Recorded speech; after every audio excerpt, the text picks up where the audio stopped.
suspense. And the producer of radio's outstanding theater of thrills, the master of mystery and adventure, William N. Robeson. The story with the surprise ending is one of the most difficult to write. Yet, the old switcheroo, as we call it in the trade, had fascinated readers for a long, long time before O. Henry virtually patented it. It's a difficult form because the switch must come logically out of the characters and their behavior, but it must come suddenly, unexpectedly, and at the very end of the story. You're about to hear a modern example, and we'll bet you all the red flags in communist China you can't guess the end until 25 minutes from now. Listen then as Mr. Herbert Marshall stars in The Long Shot, which begins in exactly 1 minute from now. Another visit with Joe and Daphne Forsythe.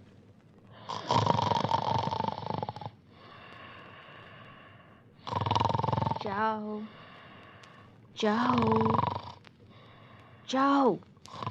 Joseph! Yeah, I'm up. Pour the coffee. I'll be right in. Relax. It's 3 a.m. Huh? I said relax. It's 3 a.m. I was relaxed. Daphne, why did you wake me up? Well, I was just wondering what happened to our savings bonds. You were what? I had a dream. I dreamed you lost all of your money and all we had left were our savings bonds. I see. So I just wanted to make sure they were all right. They're all right. They're with the other important papers. You're sure? Of course I'm sure. Well, I just don't want anything to happen to them. Savings bonds are the most secure form of investment. Why, the whole faith and credit of the United States stand behind those bonds of ours. Uh-huh. So they're even better than dollars in your pocket because the government stands behind them and protects them. Uh-huh. And they protect us, too, Joe.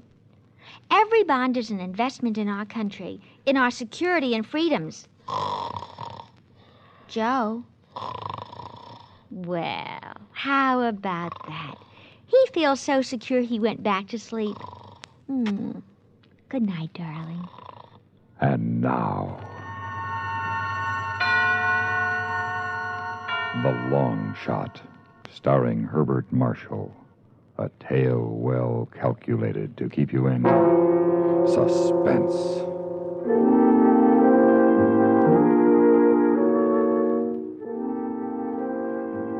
Very well, then, Lieutenant. If you're ready to take it down, here is my statement. It seems a year, but I guess it's only 10 days since I was sitting in the lobby of the Astor Hotel in New York with 28 cents in my pocket. It had been a dreadful season at the track. So there I was, stony. Somebody had discarded the afternoon paper, and I picked it up. It was folded to the classified section, and my eyes fell upon a most intriguing ad in the Help Wanted column. Englishman will pay $150 and expenses to fellow countryman, preferably Londoner, in return for services as driver and traveling companion on automobile trip to San Francisco. This was the answer to all my problems. And a quarter hour later, I presented myself at the door of my unwitting benefactor's quarters. Yes? I've come about your advertisement. Oh, yes. Step inside, please. Thank you. You have a chair. Thank you. You're English, I presume? Yes, indeed. A Londoner, I hope? Born and bred. Well, I must say that's a relief. I've been plagued with applicants all day, not a Londoner in the lot. You see, the old town's sort of a fetish with me. A man can't really consider himself civilized unless he's a Londoner. Quite. You say you were born there? Oh, yes, in Vigo Street, just off St. James's Square, August 18th, 1910. Know the town like the inside of my hat. Vigo Street? I'm not sure I know it. It turns right off Sackville Street and runs some little way before it reaches Regent Street. Oh, yes. I place it now. Well, you seem to be the genuine article. Tell me, why are you interested in going to San Francisco? You know anything about horse racing, Mr... No, I'm sorry. My name is Hendricks, Walker Hendricks. Mine's Kelly Raymond. Well, how do you do, Mr. Raymond? No, I can't say that I do particularly. Been to Epsom Downs on a few occasions. I see. Well, I've become rather fond of the horses. I might even say financially dependent on them. And with Bay Meadows opening shortly... Bay Meadows? There's a race course near San Francisco. Oh, I see. Well, you have business that takes you to San Francisco, and so have I. But I just couldn't face making the trip alone, or even worse, with an American. That's why I advertised. And what a stroke of luck to find you. Not only a fellow countryman, but a fellow Londoner. Excuse me. Hello? Oh, yes. Yes, well, I'm dreadfully sorry, but I just hired a man. I was sitting pretty. The only thing I was afraid of was death from sheer boredom, because from the moment we started out, all Mr. Hendricks talked about was London. Have you spent much time in Soho, Raymond? I never lived there, if that's what you mean. No. I mean the restaurants and so on. Do you know them? You see now, there's the Moroccan... No, what was it? Oh, the Algerian Cafe in Dean Street, isn't it? Quite right, the Algerian in Dean Street. A big French woman ran it. We used to call her Madame Couscous. Quite. As a matter of fact, I saw her there only a short time ago. Huh? Seems to be she died a few years back. Oh, really? Yeah, you probably met her daughter. Yes, no doubt. Well, there's a sign. Cleveland, 38 miles. Spend the night there, I expect. Good idea. Now, let's see, where were we? Oh, yes, we were talking about Soho. Yes, we were talking about Soho, and we continued to talk about it the rest of the way to Cleveland and most of the night in the hotel room. I began to think the man doubted my authenticity and was trying to trip me up. Next day, we covered Whitechapel, Fleet Street, Bloomsbury, Mayfair. He still hadn't stuck me, but I was beginning to feel like a well-thumbed Baedeker's guide by the time we reached Chicago. As soon as we checked into our hotel room, I tried to get away from him for a while. Say, Mr. Hendricks, I wonder if I might have a small advance on my salary. Well, I suppose so. It's still rather early, and I thought I might look over the Windy City. Yes, of course, Raymond. Here, let me open my valise. Now, this infernal lock is always acting up. There we are. 20 be enough? Fine, thanks. Look here, I believe I'll join you. Stretch the legs a bit, eh? There was a horse-choking wad of bills in that valise, but I was so burned at him tagging along, I didn't give it a thought then. My favorite joint was just around the corner from the hotel, a hangout for touts and bookies. But I didn't see anybody I knew at first. We had a club sandwich, and at Mr. Hendricks' request, I was expounding scholastically on the difference between Chicago and London bacon when... Kelly! Tommy! Good to see you, Kelly. I thought you were in Miami. Leaving in a couple of days. How about coming along? I can't. I'm on my way to San Francisco. Oh, this is Mr. Hendricks? Tommy DeWitt. How are you? How do you do? Listen, Kelly, I got to talk to you. I got a big deal cooking. I'm afraid You don't mind excusing us for a minute, do you, Mr. Hendricks? No, go on, please. Look, Kelly, I'll get right to the point. We bought us some jockeys. Uh-huh. It's coming up next week at Hialeah. 500 will get you 10 grand on the parlay. But I've got to drive that stiff to San Francisco. What if you just walk down? I suppose I could. But where do I get 500? Has he got any money? No, I don't. Wait a minute. That valise. Huh? You're sure this can't lose? I'm positive. All right, listen. You go back to the booth and keep Hendricks busy for a few minutes. Tell him I have to make a phone call or something. I'll meet you at the IC station in half an hour. I stepped out through the kitchen, and in 2 minutes I was back in our room at the hotel. There was the valise, just as he'd left it, and to make things even easier, the faulty catch wasn't locked. There was $680 in $20 bills in the wallet and a sheaf of legal-looking documents in the portfolio next to it. I glanced at them idly as I pocketed the money. On top was a letter from a law firm in San Francisco. It was dated 2 months ago and addressed to Hendricks in Bedford Park, London.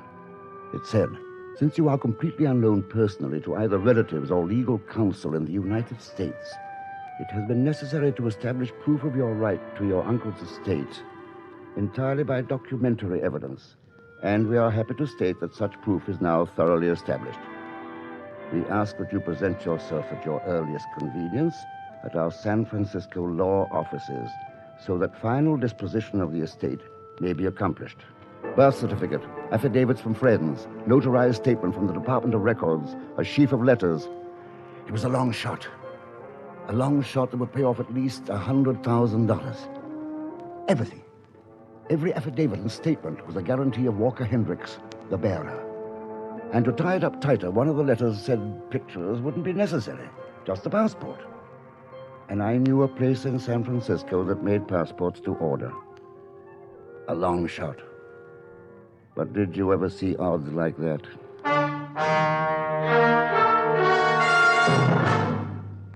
In a moment, we continue with the second act of Suspense.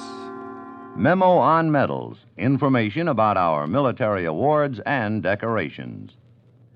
The highly honored Legion of Merit is a 5-pointed white star of heraldic form bordered by purple-red enamel. In the center of this beautiful decoration is a constellation of 13 white stars on a blue field, breaking through a gold circle of clouds. Backing the star is a green enamel laurel wreath, interlaced with crossed war arrows in gold pointing outward. The ribbon is purple-red, edged with white. The Legion of Merit can be awarded to any personnel of the Armed Forces of the United States and of the government of the Philippines, and to personnel of the armed forces of friendly nations who have distinguished themselves by exceptionally meritorious conduct in the performance of outstanding services. When awarded to the military of other countries, the Legion of Merit is divided into 4 ranks: Chief Commander, Commander, Officer, and Legionnaire, depending upon the degree of the service we honor. Since its creation by Act of Congress in 1942, the Legion of Merit has become a highly honored symbol of our nation's acknowledgement of the bravery and dedication of free men. And now, starring Herbert Marshall, Act Two of The Long Shot. Yes, it was a long shot. Anyway, I put the papers and the money back in the valise and called Tommy DeWitt. Told him the Hialeah deal was off, but there wasn't any money in the room. And the next morning, Hendricks and I left Chicago westbound on Route 30, and old London town rode with us. You were saying you know the George Inn, Raymond? Yeah, but it's not in London proper. It's in Southwark on the other side of the river. Oh, I believe you're right at that. Rare old inn, the George, with its posting yard. I did a lot of thinking during those long, dull miles across the plains. In Omaha, it looked like a cinch, but by the time we hit Cheyenne, I began to waver a little. And when we rolled into Salt Lake City, I was almost ready to give up the whole idea. It was too cut and dried. Too easy for a long shot. Almost like a trap someone set for me with $100 grand as the bait. And once I went for it, there'd be no turning back. It was a good gamble. But the stakes were too high, and there was no way of telling what the payoff would be without tossing everything on the line. That's what I was thinking at about 6 o'clock last Wednesday night when we pulled up in front of the Wasatch Hotel in Salt Lake. By Jove, I'll be glad to wash up. That prairie country is appalling. It's good to have some trees for a change. Yeah, pretty town, Salt Lake. You have an aunt here, you know. How long since you've seen her? Well, I've never seen her. I don't intend to. She's a sister of my mother's, Marguerite Stoddard. Thoroughly Americanized, I understand, and probably a frightful bore. Probably. That was just as if I'd asked for it. A way of telling about that payoff ahead of time. A laboratory test right there in Salt Lake City with nothing to lose if it didn't work out. I got away from Hendricks after dinner, found Marguerite Stollart's address in the phone book, and took a cab out to her house. Yes? Oh, good evening. Are you Mrs. Marguerite Stoddard? Yes. I'm Walker Hendricks. Walker? I just can't believe it. Come in. Please make yourself comfortable. Thank you. Well, you're a pleasant surprise, Walker. I suppose I am, Aunt. I may call you Aunt Marguerite, mayn't I? Of course you may.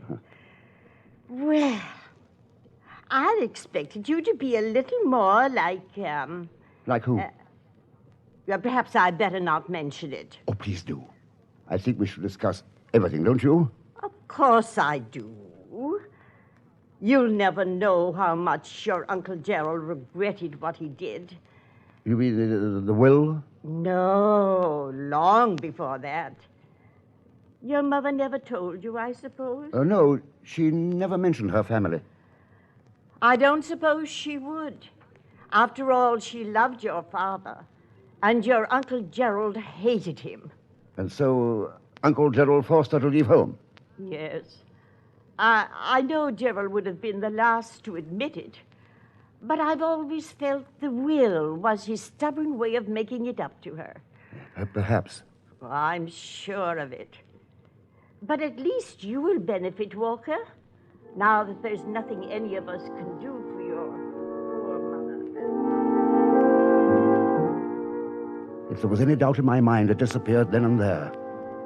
The American branch of the family knew absolutely nothing of Cecily Hendricks from the time she left home until her brother, Gerald, died, leaving her $100,000.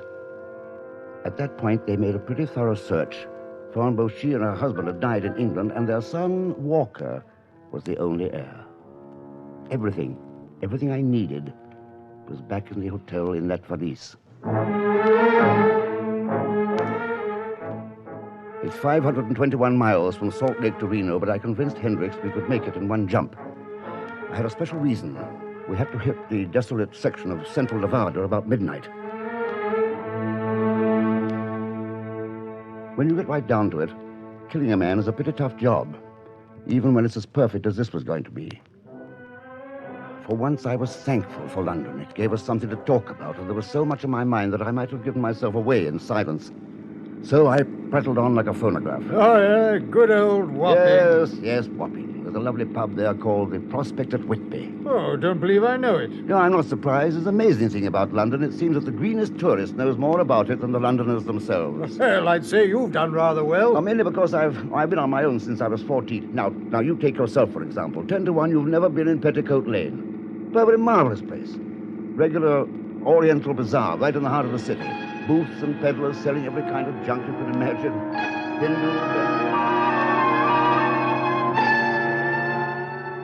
At midnight, we were somewhere between Winnemucca and Reno, passing through some barren hills.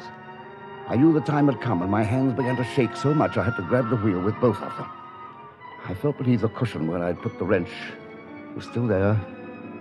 Finally, I held my breath and pulled over on the shoulder. I say, what are you stopping for? Look, over there, the moonlight on that cliff. Oh, I say, yes, that is lovely. It was all over. He never knew what hit him. I turned out the lights and pulled the body out on the right-hand side. We hadn't passed a car for an hour, so I wasn't worried much about being seen. He was pretty heavy, but I managed to carry him over my shoulder. About a quarter of a mile from the road, I found a small cave at one side of the ravine. I shoved the body in and rolled a large rock over the opening. It started a small landslide which completely covered the hole. No one could possibly find it.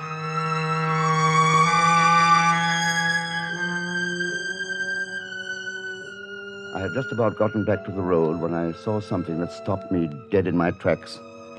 There, behind my car, was another one, with a seal on the door. The seal of the state of Nevada.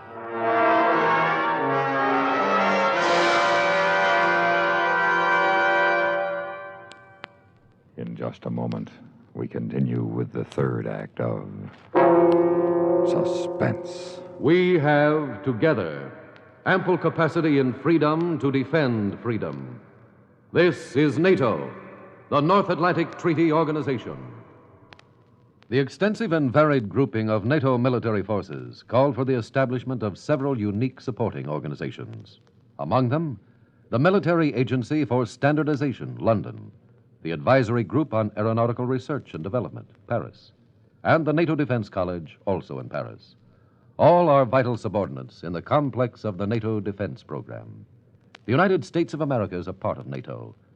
You should be aware of and alert to the programs and objectives of the North Atlantic Treaty Organization. And now, starring Herbert Marshall, Act 3 of The Long Shot. Nobody was in the patrol car. The officer must be wandering around looking for me. I lifted the hood of my car and knocked the battery cable off one of the terminals. Then I waited and waited while the coyotes jeered at me from the hills. At last he appeared from the other side of the highway. Hi there. What's trouble? Oh, I don't know, officer. She just went dead on me. I was having a look up the road when you arrived. Say she went dead on you? Yeah. The lights went out. Motor just died. Been under the hood? Wouldn't do much good, I'm afraid. I'm pretty green at that sort of thing. Well, let me have a look at it. Would you please? See, yeah, your battery cable's jarred loose, mister. You got a wrench? Yeah, here. Thank you. was it. There you are. Yeah, try her now. That looked pretty simple. Yeah, it was. Ah, there she goes. Thanks ever so much. That's okay. Let's see, your name's Hendricks, huh? Yes? Checked your registration slip. You're a long way from home. Yeah, I am. Yeah, that's right. Thanks a lot. You're welcome, sir. Good night.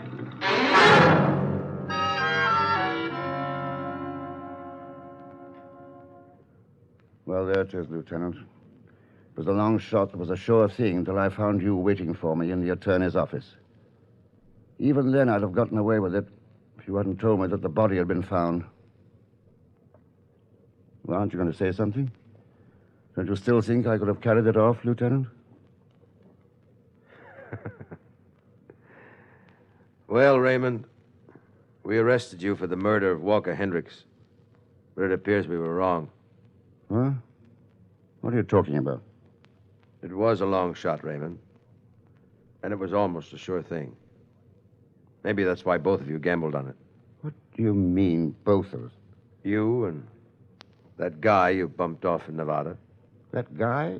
Well, that was Hendricks. Oh, Hendricks was murdered, all right. But you didn't do it. What? You see, he beat you to it, Raymond. Who beat me? Your traveling companion. He wasn't Hendricks. He was an out-of-work actor. He wasn't even an Englishman.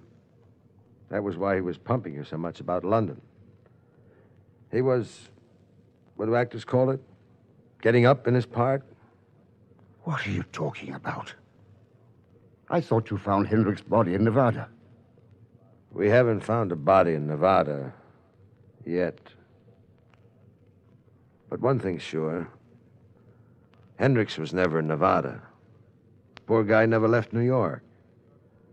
The New York police turned up the real Hendricks in the East River the day after you left town, chauffeuring for the guy who killed him.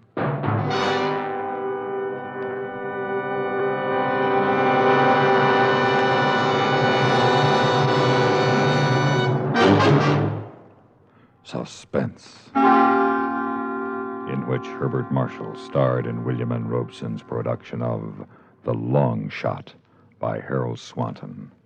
Supporting Mr. Marshall in The Long Shot were Florence Walcott, Ben Wright, Joe DeSantis, and Norm Alden. Listen. Listen again next week when we return with another tale well calculated to keep you in suspense.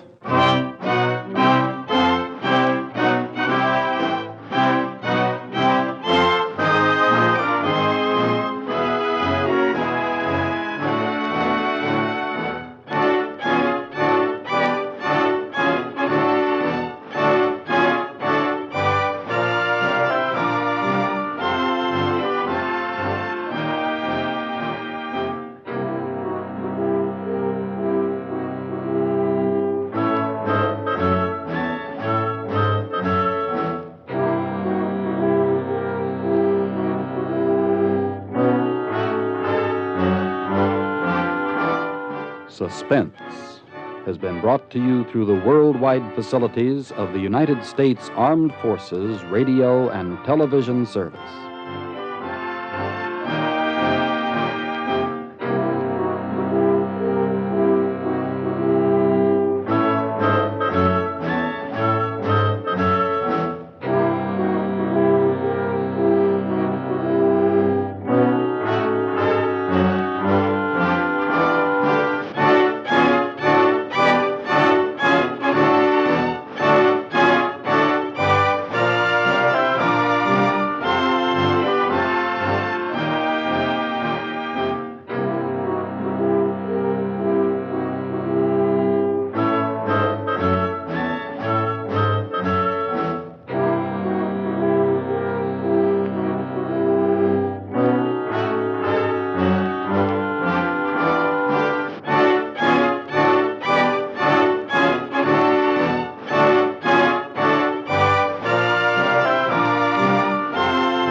You've been listening to the OTR Gold Network.